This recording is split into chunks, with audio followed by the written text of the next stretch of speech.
Hoggie's beer reviews. Hoggie's beer reviews.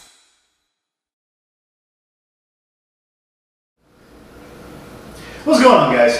Thanks for joining me once again. This is another one of Hoggie's beer reviews, and today we're reviewing a beer that was sent to me by my man Mighty Sauce in a beer mail. So what's up, dude? And here is the beer from the French Broad Brewery in Asheville, North Carolina. This one's called 13 Rebels ESB Ale. French Broad in Asheville, North Carolina. Apparently they have a lot of breweries in Asheville, North Carolina. My man hit me up and said, hey, have you ever had anything from Highland? And actually, yeah, Highland Brewing is distributed down here. I've actually reviewed their Gaelic Ale, and I've always been meaning to pick up their Cashmere IPA, and I never get around to it. But yes, they are down here. So he goes, okay, I'll send you something else. And he hit me up with French Broad. As it says on here, 13 Rebels ESB Ale is an American interpretation of Britain's extra special bitter. 42 IBUs, 5.2% alcohol by volume. Now personally, I just love the name of the brewery, French Broad. That's just kind of cool. I'm trying to figure out why. If anybody knows, Mighty Sauce, if you know, why is it called French Broad? Did the owner fall for a French Broad? Was the building owned by a French Broad? I don't know. Might not even have anything to do with those things, but I find it an interesting name, and it's a good looking beer. Punching it up on Beer Advocate like I always do, just to give you guys an idea, out of 76 total reviews, this thing averages a B overall. So yeah, French Broad Brewing Company, North Carolina. And same thing, you know, extra special bitter, 5.2 alcohol by volume. So, alright. So that's that, man. ESB is an interesting style. I like that style of beer. The Brits know how to make a good beer. So I'm curious to see what the American interpretation is like. So since this is a British style of beer, we break out the British Nonic pint glass and get right to it. Now the only sad thing, you know, shucks, man. You know, a beer from North Carolina, something I've never had before, and these fuckers, plain cap. Nothing on there, so no reason to save it. But since we're with the British thing, we break out the Newcastle bottle opener and just pop it right off, and wow, that's a smoky beer. Oh shit. Joe D would love this one. That is smoky. Alright. Doesn't really mean anything, it's just cool to look at, so alright, cool. So, getting right to it.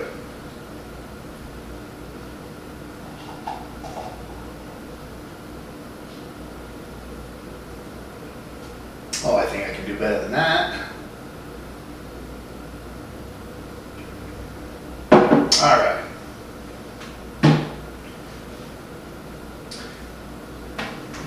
Man, that's a pretty copper color.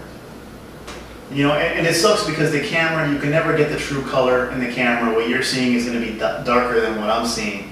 But holding it up to the window, man, this is a gorgeous copper amber color. That's pretty, man.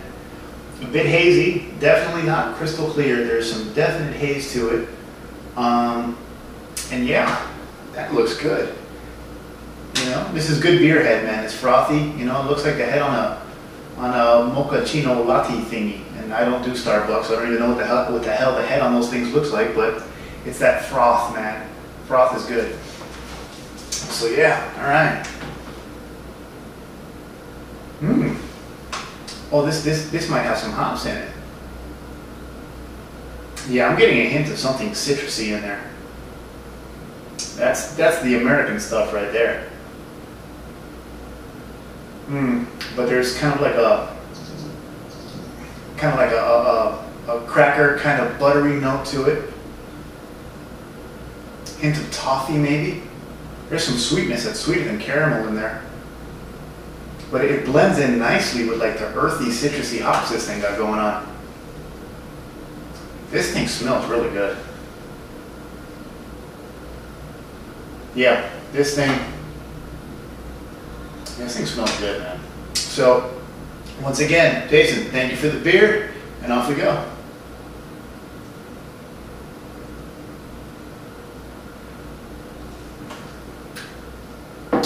Wow.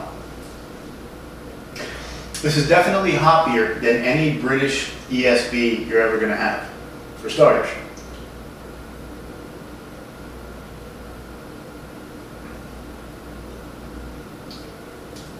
But the hops are earthy. There's a citrus character in the nose, but it's not necessarily from the hops. The hops are a tad bit resinous, but they're more earthy than anything else.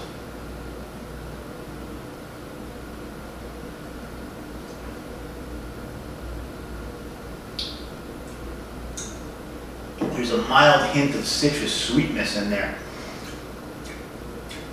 Not as buttery as your typical British beers.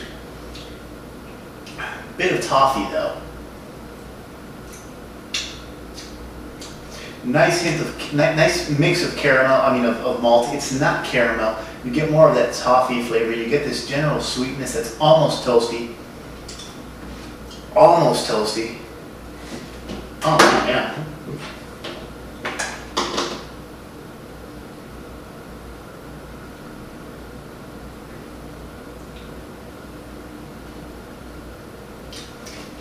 Just hints of like dark fruit, almost like a plum or a licorice towards the finish.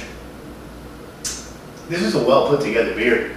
It'd be interesting to know exactly what English, if any, English ingredients they used, because you don't have that typical British hard water kind of thing. You don't have that typical British buttery quality to it. I think the hops might be like East Kent Goldings. Because there is a hint of that fruitiness, kind of like that apricot kind of thing you sometimes get with those. But yeah, it's, regardless of exactly what's in it, this is really well put together. So that's it, man. My first experience with French Broad is a damn positive one. This is a glass full. It's not like a hoppy Americanized version, but it's a little different than your typical British ESB, but still in the same category. If you like bitters, try this. You will not be disappointed if you can get your hands on some French Broad. So that's it, guys. Once again, Mighty Sauce, good looking out on the beer. Everybody else, thanks for tuning in. You know what's up? Hit me up Facebook and Twitter. It's Hoggie's Beer. And just stay tuned on YouTube, man. There's a lot more coming up, all right? So thanks for tuning in, and cheers.